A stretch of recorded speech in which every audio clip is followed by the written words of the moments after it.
What's up, everybody? Uh, Somebody on one of the boards asked me to do a little tutorial on efficient exploration travel because I told them that I was making about 2,000 light years an hour, which I guess was more than they were making. So I thought I'd do this little tutorial. I'm certainly not the end-all be-all expert of exploring, although I have gone on some pretty good trips.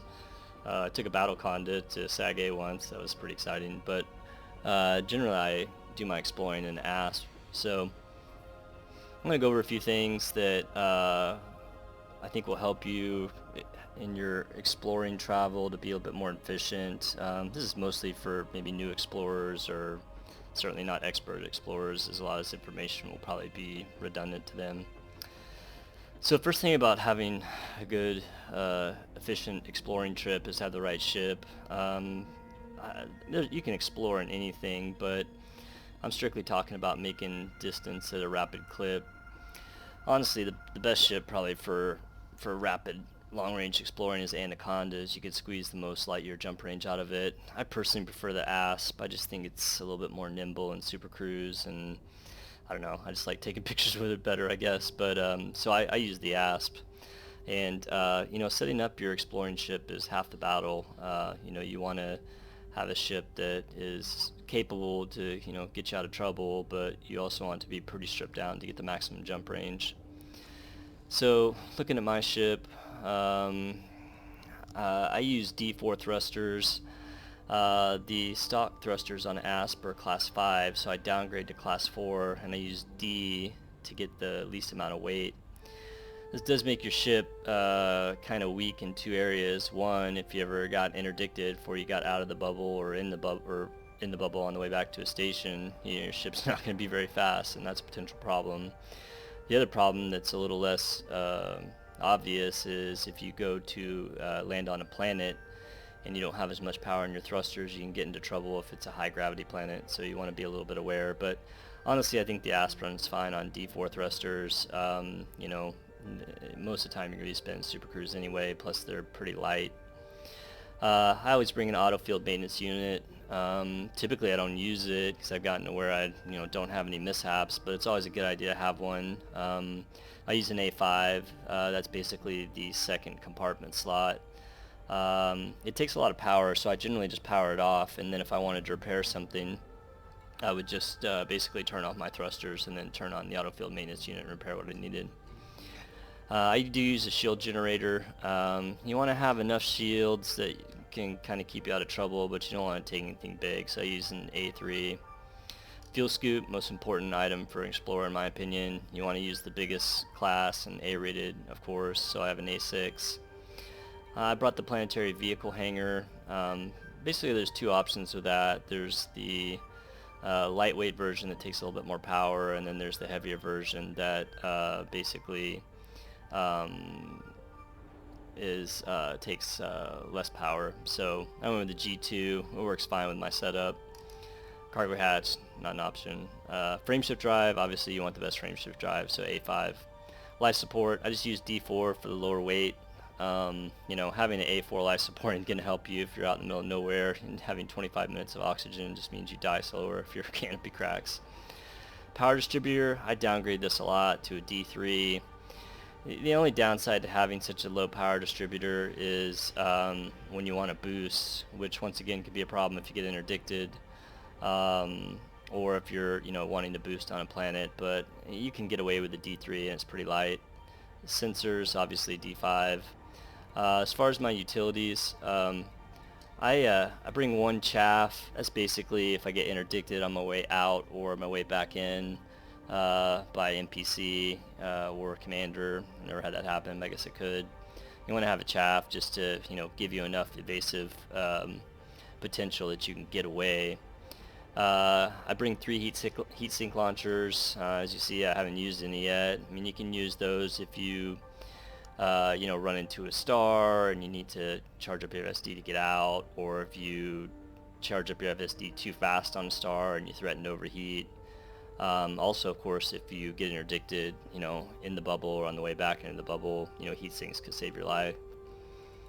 Of course, you want to have an advanced discovery scanner and a detailed surface scanner. So that kind of, the power plant. I use an A3 power plant. You definitely want an A-rated power plant because they're the best heat efficiency.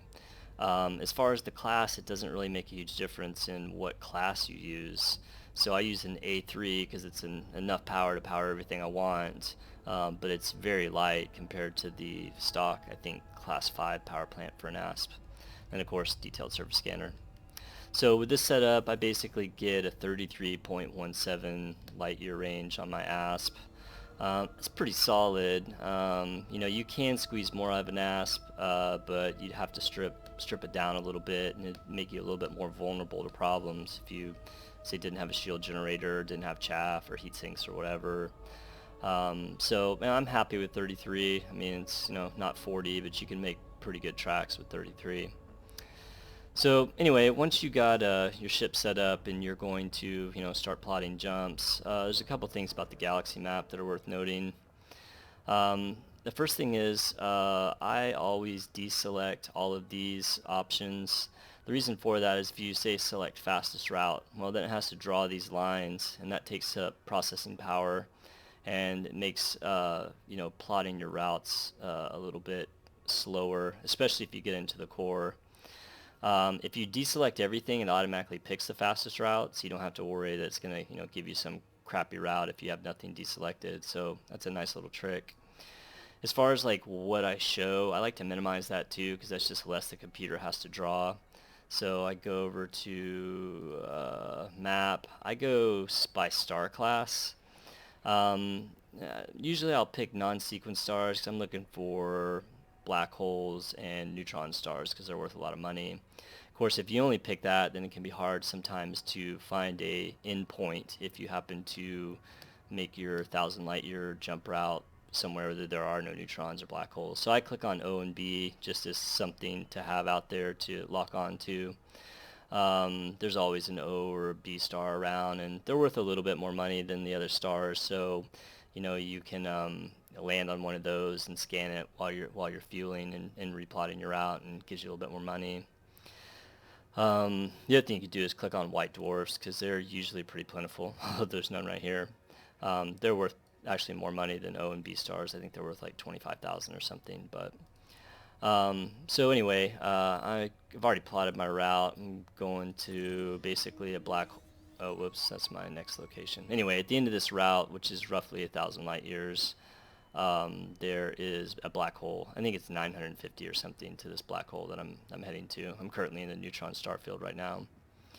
So anyway, once you get your route plotted, then you're ready to take off. So the goal here is to make good time, right? Because, you know, exploring can be one of those things where it can take you like hours to go 1,000 light years if you're, you know, stopping to scan every little thing. And some people like to do that, and this guide is not, you know, discounting that if that's what you want to do. But basically what I'm trying to show you is how to make the best time possible, like to get from A to B in the quickest amount of time, but also make money along the way. So as far as like what I scan when I'm trying to make good time, basically I limit it to black holes, neutrons, white dwarfs, Earth-likes, and water worlds, because those are going to give you the most money. Now, I know you can get good money for finding a terraformable, metal-rich planet or an ammonia world are worth pretty good money, but when you think about how much time that you put into, you know, flying over to these objects, and if they're not terraformable, then you just wasted a lot of time to basically make no money. So I basically only scanned Earth-likes and water worlds usually, and then the stars that I talked about. And so what makes a fast route? Well, I said I can make basically 2,000 light years in an hour. Okay, so how did I come up with that number? Well, you got to think about how much time it takes to take one jump to the next jump. So like one complete cycle. So there's a couple things that go into that, and a lot of them you can't control. In fact, most of them you can't control, but some you can. The first thing that you have to account for is how long does it take your frameshift drive to charge? Well, I don't know if you ever timed it, but it takes 20 seconds from the time you hit charge to the time that you actually jump into witch space, which is the area in between systems. So once you hit it, that's a 20-second time. Of course, you have to be throttled up or you're going to waste more time. So the next thing you have to account for is witch space. Witch space on average takes about 13 seconds to get through witch space, okay? So you're looking at 20 seconds for your charge up, then you got to add 13 seconds for witch space on average. And as you know, sometimes that does take longer. The next thing you have to count for, if you notice on the bottom right, is your FSD cooldown. So that takes 10 seconds. So when you think about what's the absolute fastest time you could jump from one star to the next, you have to add 20 seconds for your charge, approximately 13 seconds for witch space. Now that's just an average because occasionally it'll get hung up and it'll take longer, but normally for a normal jump a witch space is 13 seconds. And then you got 10 seconds for your cooldown timer. So if you start your charge at the exact minute that, or exact second that your cooldown is up, you basically have spent 43 seconds jumping from one star to the other. So if you figure it takes you 43 seconds to jump from one star to the other, and you have a 33 light year range, roughly with a 33 light year range, it's going to take you about 32 jumps to make 1,000 light years, okay? So if you multiply 32 jumps by, let's say 45 seconds, that gives you a 2-second cushion, basically meaning you can charge up your FSD 2 seconds after the cooldown is up. Then that's 45 seconds times 32. That turns into approximately 24 minutes, okay? So if you multiply that times 2 to get 2,000 light years, you can basically make 2,000 light years in 48 minutes. Now, of course, that doesn't account for plotting your next route, which you can easily do in like a minute. But then it also doesn't account if you want to scan something. So, you know, if you only scan the high value stuff like black holes, neutrons, water worlds, Earth-likes, then basically you can make 2,000 light years in an hour. So the big point in making that good time is obviously you have to get fuel. So you want to have a good fuel scoop. And basically what you want to do is you want to maximize your fuel scooping during your FSD cooldown time so that you can charge your FSD basically the seconds that it comes off its cooldown, or within a second or two afterwards. And you can do that in an ASP with an A6 fuel scoop. Now if you have like some other ship, you're exploring in a T6 or a Diamondback Explorer or whatever, then basically you're gonna have completely different results. So this is for an ASP, which, you know, most people can probably afford and, you know, set up as a good explorer. So I'm gonna grab some fuel here, and then I'm gonna show you how I do this to basically minimize my time in each system, but also check the system to make sure that I'm not missing anything good. So here we go. I'm gonna jump into the next system. And I don't usually check to see what star I'm jumping into. Basically, you just have to be careful if you jump into a neutron or a white dwarf. So let's charge up our FSD. Basically, as soon as I get out of witch space, I'm going to start firing my advanced discovery scanner, and I'm going to dive at the star as steep as I can. And then right about the time when I crash into it, I'm going to pull up, I'm going to hit that maximum scoop volume, and then as soon as my timer is up on my FSD, I'm going to pull up and charge my FSD. So here we go. Hopefully this will work. Okay, so this is a good star because it's either a K or an M. I'm going to dive in. Okay, FSD is charging. Now with this star, you can basically charge while you're still scooping, and you can still get out without overheating. That only really works for K or M stars. So basically I'm going to get the most efficient jump. Now the one thing I didn't do, which I always do, is I didn't check the system, but there's only one body, I think, because I got distracted by talking to you guys, so sorry about that. So let's do this again. So I'm going to dive into the star, scoop, fire my advanced discovery scanner. Then what I'm going to do is when I pull up and I get basically oriented to the next jump, I'm going to look at the system. Alright, so let's dive in. Fuel scooping. Scooping fuel, scooping fuel, scooping fuel. Pull up. charge FSD. I'm going to center it off just a little bit. I'm going to go to the system map. Now there ain't jack here, so it didn't take me long to decide I don't need to like scan anything here. So I just go on to the next system. I think I had like a 1 or 2 second delay after my cooldown before I hit FSD charge. So that's a 45-second jump.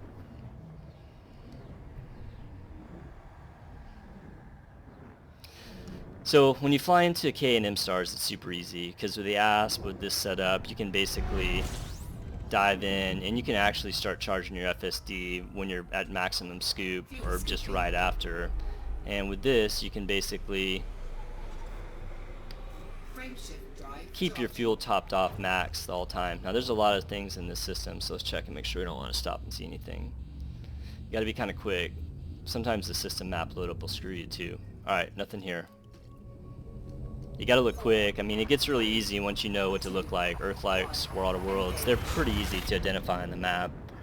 That system load up was a little long, so normally it's a little bit quicker, which is helpful. But once again, that was a maximum efficiency jump. I basically started my FSD within 1 or 2 seconds after the cooldown. So it's another K or M star. Dive in. Get a good drink of fuel. And you don't have to exactly top off every time because, yeah, you're making 30 jumps, but you don't have to have a full fuel tank when you get there because you got to plot your route. So you can actually scoop fuel at your target as long as your target isn't like a neutron. In that case, you need to scoop at the star before or one jump after. So where you have to be careful is when you don't jump into a K or an M star because like stars like F or B or A, they're a lot hotter. They're also a lot bigger and your heat will stay up longer. So you have to be a little bit more careful. So let's see if we can find a star like that. And I'll show you how to do it. Once again, this is a pretty easy star to scoop from. 34 objects, definitely want to check this out. FSD cooldown is done. Pull up. Check my system. You see my heat always gets up to like the 80s, but I think this whole trip I've never hit 100% heat using this method. Alright, nothing here worth looking at. So, onward. If you make a mistake and like, you know, you hit your FSD charge whenever like you're on a big star and suddenly your heat shoots way up, just drop a heat sink. I mean, or you could, if you want, just turn off your FSD. That's the other option. Alright, let's hope for a star that's a little bit hotter. Nope, another K or M star here. Dive in. 15 objects, definitely want to take a look. Pull up. Frame shift on, check the map. I always go a little bit off target in case it takes too long to load. I don't want it to accidentally throw me into wish space if I see an Earthlight. Okay, nothing here.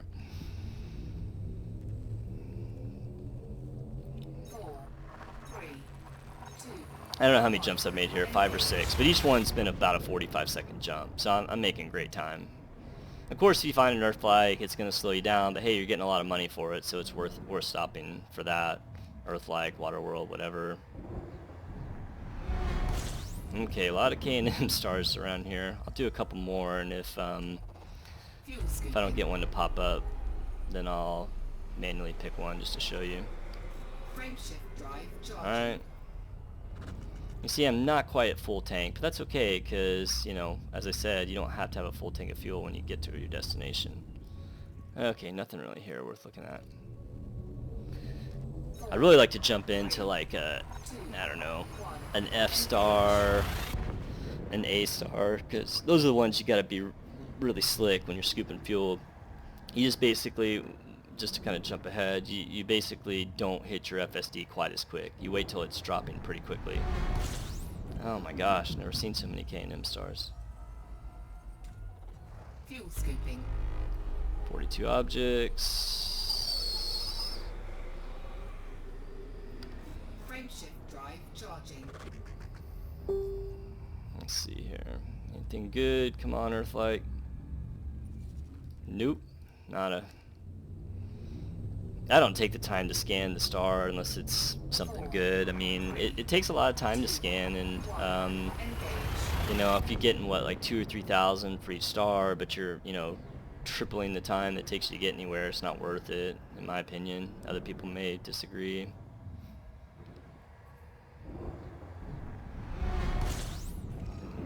Alright, I'm gonna do a couple more. If I don't find one, then what I'll do is I'll just Fuel scooping. stop the video and jump into one and edit it. Frameshift drive charging.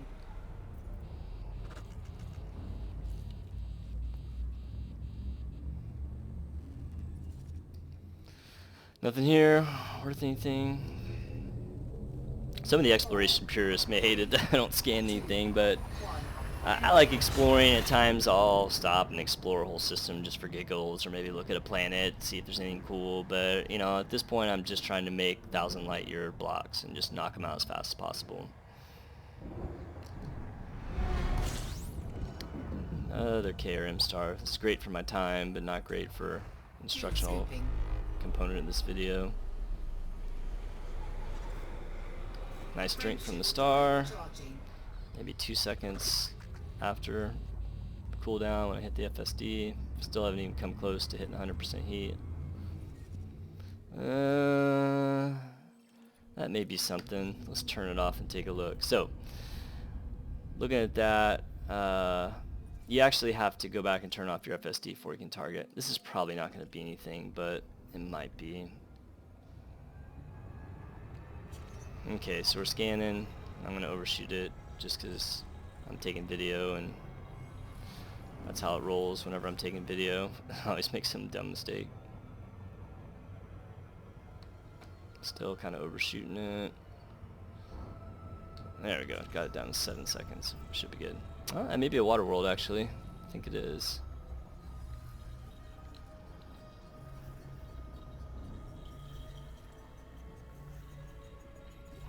Is it Earth-like?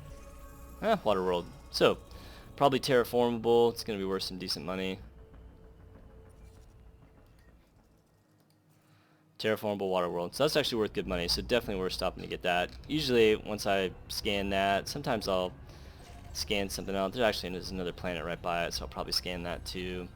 I just don't waste a lot of time scanning a bunch of shit that's not going to make any money. There's one planet here. It's probably worth Bupkis, but it's pretty close, so I'll scan it.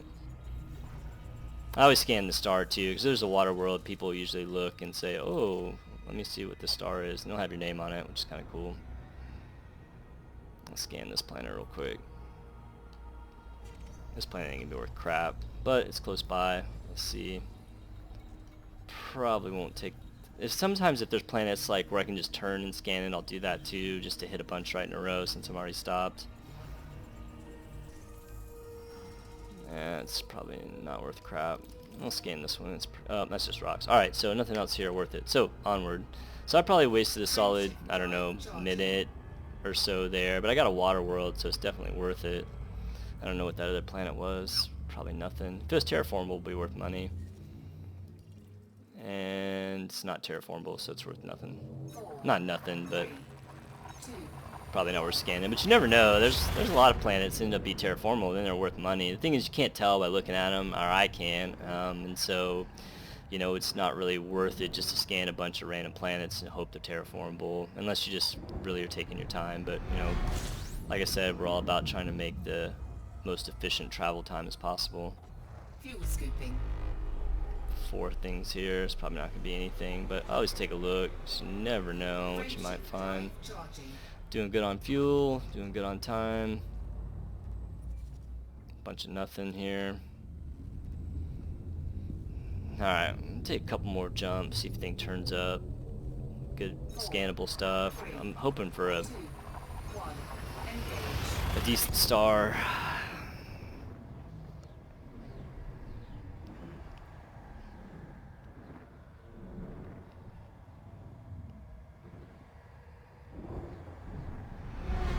Oh, ooh, white dwarf. Okay, so you got to be a little careful coming into white dwarf. You got to power down immediately because you can hit those pretty quick. I always scan white dwarfs. They're worth like, I don't know, 25,000 I think. I don't know how far away that is. I may scan it. Let's take a look. Nah, 25,000 light seconds, too far. But white dwarf, definitely worth scanning. You know, it takes a few seconds, but definitely worth it. Alright. Just make sure you don't run into them. You can get cooked pretty quick by white dwarf. I guess it's worth talking about what's the most dangerous things to jump into. Drive charging. By far the most dangerous thing you can jump into is a neutron star. You jump in at like 0.2 light seconds from a neutron because they're so small, and if you don't pay attention and you have your throttle on, you can run into it really quick and they will cook your ship. So you have to be a little careful. You can't just make really fast tracks like this and not be alert, because if you run into a neutron, it can like ruin your day real quick.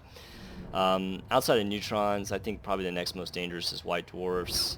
For whatever reason, like, oh, okay, here's an F star, I believe. So when you dive into an F, you're going to heat up faster, and you're also it's going to take you longer to get out. So you really have to kind of let it get down to probably 300, maybe 400 before you hit your FSD. Otherwise, you're going to, I can't remember if I fired my discovery scanner. Otherwise, you're going to overheat too quick. So an F star is one where you have to be a little careful Ready to engage. whenever you pull up and start charging your FSD. If you start charging your FSD when you're at maximum scoop, you're going to cook. I mean, you won't cook to death, but you'll definitely overheat and you'll take some module damage. So I don't know, I think for F stars, like your safe range to hit your FSD is like 300 to 400 tons. Now, once again, this is with an ASP, everything's a little bit different. So if you're flying a different ship, Fuel you gotta scooping. basically figure out what's the best for you. So, alright, I'm gonna pull up. I'm gonna hit about 400. I'm gonna hit it, Charging. and I'm gonna be okay. I'm at 83%. No problems. There's only one other object here. There's nothing. So F stars, at least with this setup, you want to be about 400 on your fuel scoop before you hit it, and you also want to be going straight away from it. Like if you're at 400 and you're like kind of parallel to it, you're going to stay closer to it longer, and you're going to heat up faster. So F stars, which are pretty common, you want to make sure that you definitely don't charge it when you're right next to it. And you can see that I'm getting a little low on my fuel. I'm going to scoop this one for just a couple extra seconds. It is going to hurt my time just a little bit, but I just want to top off my fuel. And we're getting pretty close to full. O and B stars, they're pretty rare, so you don't have to worry too much about, making these crazy dive in and activate your FSD just because they're rare. I mean, if you hit an O or a B, it's probably worth scanning it. They're worth, I think, 7,000 or 8,000 depending on the size. So you can either stop and just scoop fuel and scan it, or basically what you have to do is you have to get pretty far away from it, because if you've ever scooped an O or B, you'll notice that your heat stays up a lot longer. So you just got to be a little bit careful. Fortunately, they're pretty rare, so you don't have to, worry too much about, it messing up your time. So I hit 98% there. That's probably about the max that I'll hit when I'm scooping. There's a lot of stuff here. Don't see anything worth scanning. No water worlds, no earth likes. 2, 1, engage. So anyway, we didn't find any A stars to scoop from, but just know that if you hit an A star, they're the white ones, that you gotta be probably somewhere around 200, 300 max Warning. Temperature when you critical. hit your FSD to charge. But as you can see from this Fuel scooping. little short trip that I've taken, I'm making really good time. Basically, my jumps are probably about 45 seconds a jump. So, if you multiply that out by 33 jumps, I'll be 1,000 light years in 25 minutes. At that point, I just kind of pick the direction I'm going, plot another 1,000 light year jump, and head out. So, as you can see from this little exercise here, provided I don't stop and scan too many stuff, it's actually really easy to make 2,000 light years in an hour. So anyway, hope this was helpful for y'all. If you have any questions, just like toss it in the comments or whatever. As I said, I certainly don't claim to be the best explorer ever, but Fuel scooping. I have done a fair amount of exploring. This trip should hit me to elite in exploring. I'm actually in the neutron star field now, and I'm going to stop here when I get to the center of it and just scan a ton of neutrons and finish out my elite exploring. Anyway, thanks for watching the video. Hope it was helpful, and y'all take care. See ya. 4,